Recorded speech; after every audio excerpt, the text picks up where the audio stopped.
El hogar y la salud. Disfrute más de la vida. ¿La ambulancia o la cerca?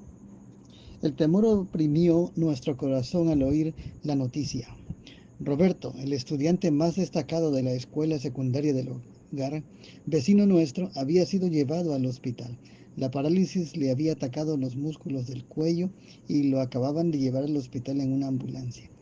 Lo pusieron en un pulmón de acero para que pudiera respirar. Días después, todo había terminado. El elegante adolescente, el destacado estudiante, la estrella local de fútbol, nuestro amigo había muerto. Corría el año 1953 y una terrible epidemia de poliomielitis azotaba a Estados Unidos, arrebatando la vida de veintenas de jóvenes, dejando inválidos a otros centenares. Cada joven era una víctima potencial de esta terrible epidemia y los padres vivían en una constante zozobra ante la posibilidad de que sus hogares fueran los próximos en ser invadidos por la devastadora enfermedad. A la noche siguiente de la muerte de Roberto tomamos a nuestra hijita y viajamos con ella a otro estado. El terrible mal había llegado al edificio mismo donde vivíamos y decidimos que lo más prudente era dejar a nuestra niña con sus abuelos durante un tiempo. No teníamos seguridad de que la medida tomada fuera efectiva, pero al menos nos tranquilizaba saber que estábamos haciendo algo para protegerla. Más vale prevenir que curar. El examen médico periódico es un factor indispensable en el mantenimiento de la buena salud. ¿Cuántas personas de todas edades han sucumbido, las ha consumido el temor ante el azote de una epidemia misteriosa? Por falta de conocimiento, el hombre ha estado siempre expuesto a estas enfermedades destructivas. Millones de personas han perecido por causa de la peste bubónica, el cólera, la viruela, el tifus. Pero todas estas enfermedades han ido cediendo a una, controladas por medicina moderna. Las últimas noticias de la ciencia médica son realmente muy animadoras. A comienzos de 1975 se anunció que la viruela muy pronto desaparecería por completo, posiblemente dentro de pocos meses. En 1978 se anunció que ya no quedaba ningún caso de viruela en el mundo. Es la primera vez que el hombre hace desaparecer una enfermedad. Esta devastadora plaga ha azotado a la humanidad desde el comienzo de la historia. 15 años después del descubrimiento de América, los españoles introdujeron la viruela en el hemisferio occidental y en poco tiempo aproximadamente 3,5 millones de los 6 millones de nativos que se cree existían en aquella época habían muerto de la enfermedad. Se calcula que durante una sola epidemia ocurrida en la Edad Media, la viruela causó la muerte de 25 al 30% de toda la población europea de entonces. En años más recientes, precisamente en 1974, más de 100,000 personas sufrieron de viruela en la India y se calcula que murieron 20,000 de ellas. Pero la victoria sobre este mal finalmente se ha logrado.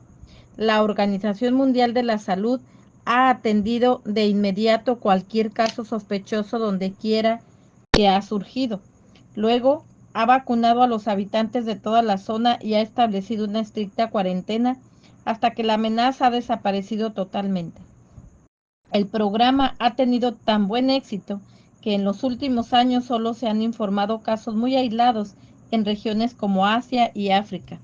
En los últimos 25 años no se ha informado ni un solo caso de viruela en los Estados Unidos. A pesar de estas noticias tan alentadoras, el cuadro no es tan brillante como se lo considera desde otro ángulo. Si bien hemos ganado en nuestra lucha contra la viruela, en otros aspectos de la salud hemos perdido. Las enfermedades degenerativas, mayormente las que se relacionan con los sistemas respiratorios y circulatorios, se han convertido últimamente en la mayor causa de muerte. Esto es cierto no solamente en los Estados Unidos de Norteamérica, sino también en muchos otros importantes países del mundo. Tal vez debamos considerar seriamente la razón de nuestra aparente impotencia a la luz del avance de la ciencia médica. ¿En qué hemos fallado? La principal causa de muerte en nuestros días son las enfermedades del corazón. La aterosclerosis consiste en el bloqueo y el estrechamiento de los vasos sanguíneos. Cuando esto sucede, la sangre tiene que proseguir su circulación a través del organismo a pesar de encontrar una resistencia creciente.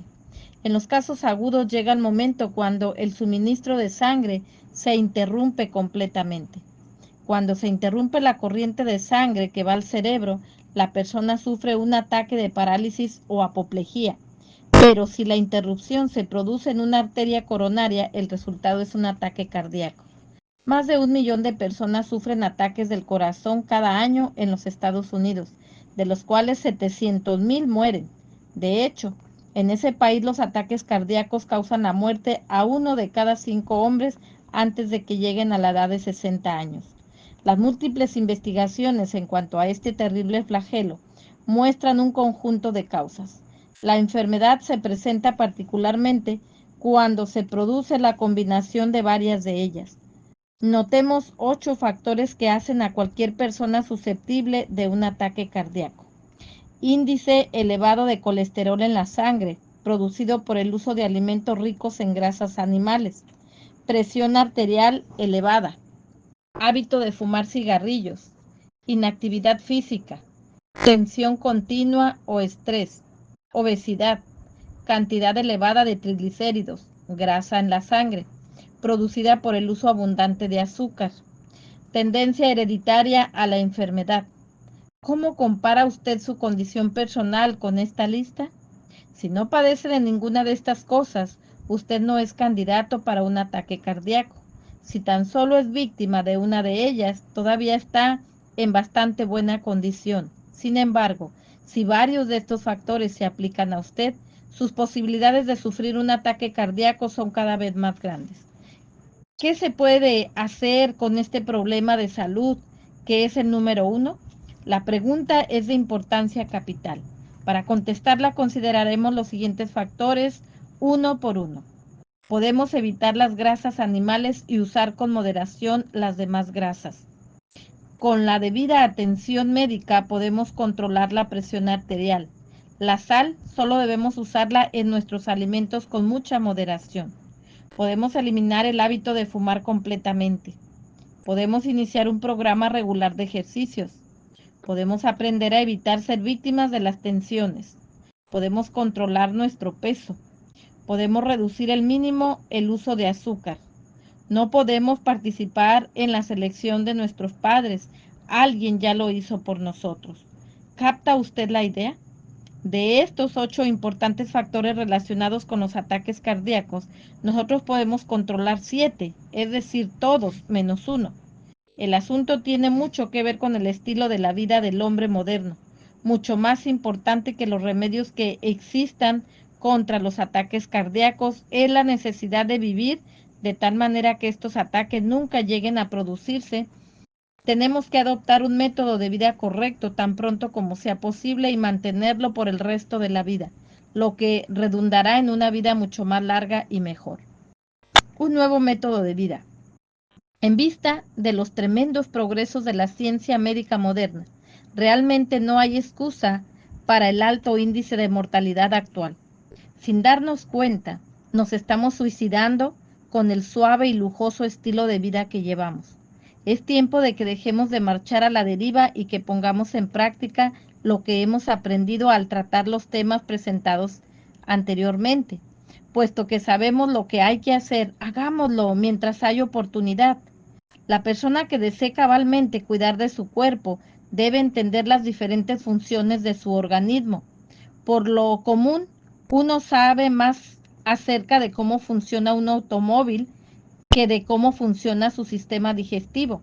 Y muchas damas saben más del arte de camuflarse, maquillarse, que acerca de los recursos naturales para mantener la salud y la juventud. Si queremos conservar nuestra salud y aún mejorarla, no podemos confiar en conocimientos adquiridos al azar, ni en los modernos sistemas de propaganda, ni siquiera en el consejo de un amigo bien intencionado. Las decisiones efectivas tienen que ser hechas a base de verdadero conocimiento. Las decisiones que hagamos en relación con la salud serán efectivas en la medida en que estén basadas en informaciones correctas. Es mejor prevenir que curar. Aunque a veces nos parece que las enfermedades llegan de súbito, lo cierto es que se han venido desarrollando durante un periodo largo, tal vez a lo largo de muchos años. Empezamos a darnos cuenta de que algo anda mal cuando observamos ciertos síntomas que nos indican que el cuerpo no está trabajando normalmente. A menudo, aún viendo la aparición de los síntomas, reaccionamos descuidadamente y no hacemos nada para resolver el problema. Debido al temor a conocer toda la verdad sobre cierta dolencia o a veces simplemente por estar demasiado ocupados, descuidamos de tomar las medidas necesarias hasta que el mal llega a ser más grave de lo que nunca debió ser. Muchas veces nuestra indiferencia ante las enfermedades hace que éstas produzcan efectos irreversibles en nuestro organismo. Y en este caso, no se puede hacer otra cosa sino velar porque los últimos días de vida del paciente sean menos dolorosos. Los síntomas de una enfermedad son algo que nunca debemos darnos el lujo de ignorar. Antes que aparezcan los primeros síntomas de una enfermedad, el cuerpo produce fielmente algunas señales. Son evidencia de que existe un problema que la víctima no puede detectar, pero que el médico o el dentista sí puede diagnosticar. Por eso el examen médico regular es tan importante. Se podrían salvar muchas vidas y evitar dolores si la gente aprendiera a hacerse un examen médico anual. Esta sencilla práctica a veces es difícil de cumplir, pero paga grandes dividendos en términos de salud y felicidad. ¿Por qué no lo adoptamos como una práctica general para todos los miembros de nuestra familia? Vale la pena hacerlo. Que construyan una cerca.